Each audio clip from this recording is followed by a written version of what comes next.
Hey, what's going on YouTube? Chad here, and I'm making this video blog a quick one on abortion. Is abortion right or wrong? And I'd like to hear your guys' opinions.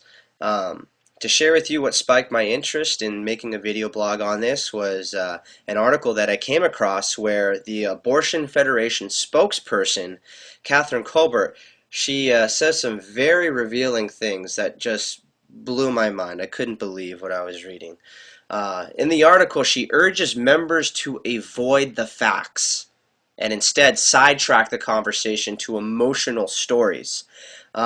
Here's part of the article right here. She says, quote, "I urge incredible restraint here to focus your message and stick to it, because otherwise we'll get creamed. If the debate is whether the fetus feels pain, we'll lose. If the debate in the public arena is what's the effects of anesthesia, we'll lose. If the debate is whether or not women ought to be entitled to late abortion, we'll probably lose. But if the debate is on the circumstances of individual women, then I think we can win these fights."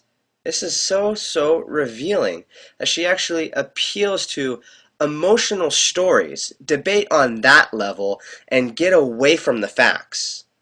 No, how about we talk about the facts? All right? The big question is this: what is the unborn? If the unborn is a human being, then we shouldn't be killing it. If the unborn is not a human being, well, then removing it from one's body requires no more justification than removing a tooth. Okay? That's as far as I'm concerned. So, if the unborn is not a human being, it requires no justification whatsoever. But if it is a human being, well, then it's murder. And my big question is this: when does hardship justify homicide? I get it. Suppose the woman's raped. I'm not saying at all. I'm not saying that this woman won't go through pain. I recognize that. And then when she looks at the baby, it might remind her of the tragic experience that she went through. But just because of that hardship, let's be real now, that's the emotional part. But how about the facts? Just because of that hardship that she goes through, does that justify homicide? All right? It's obvious here that I'm assuming that the unborn is a human being. But I think that's a safe place to put our assumptions, is it not? I mean, let's apply this logic to reality. Suppose we're standing outside of a building that's about to be blown up, and you're the person that's about to push the button. And I walk up to you and I ask you, hey, are there people inside of that building? If your response to me was, I'm not sure, I can't be certain, it's possible that there's human beings inside that building, do you think that it would be a very good idea to blow the building up, to go ahead and hit the button? Well, that's precisely the logic that I'm applying here. All right?